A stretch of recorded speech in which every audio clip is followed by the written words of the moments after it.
মুক্তি পাওয়া জঙ্গলি cinema show প্রতিদিনই বেড়ে চলছে। দর্শকদের চাহিদার কারণে সিনেপ্লেক্সের বিভিন্ন শাখায় জঙ্গলি শো বেড়েছে। প্রথম দিন থেকে সিনেমাটি সবগুলো শো হাউসফুল যাচ্ছিল, তবু বরবাদ আর দাগের কারণে জঙ্গলি শোর পরিমাণ কম ছিল, যে কারণে দর্শকরা টিকিট না পেয়ে ফিরে যাচ্ছিল। এমন অবস্থায় বিষয়টি বেশ আলোচনার সৃষ্টি করলে স্টার সিনেপ্লেক্সে জঙ্গলি শো বানানো হয়।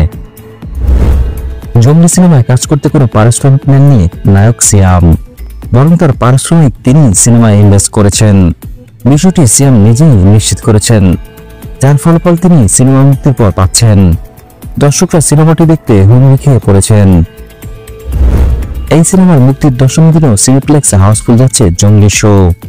সিয়াম বলেন, আমরা যখন সিনেমাটি শুরু করেছিলাম তখন আমি আমার পারিশ্রমিক অংশটা নিয়ে নিলে বাজেট নিয়ে ঝামেলায় পড়তে হতো এই টিমকে। সিনেমাটা যাতে ভালো হয় সেজন্য আমি সিদ্ধান্ত নিয়েছিলাম আমি আমার পারিশ্রমিক নেব না, পরে যদি সিনেমাটি থেকে লাভ হয় তখন আমি সেই লভ্যাংশ নিব। জঙ্গলি সিনেমার প্রযোজনার সঙ্গে আপনি যুক্ত আছেন কিনা এমন প্রশ্নে সিয়াম বলেন, আমি শুধু আমার পারিশ্রমিক না নিয়ে সেটা সিনেমায় ইনভেস্ট করেছি।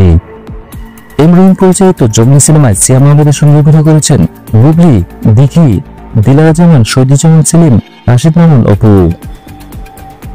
ভিডিও ভালো লাগলে অবশ্যই একটি লাইক দিয়ে যাবেন। পরবর্তী ভিডিওর জন্য অবশ্যই চ্যানেলটি সাবস্ক্রাইব করে রাখবেন।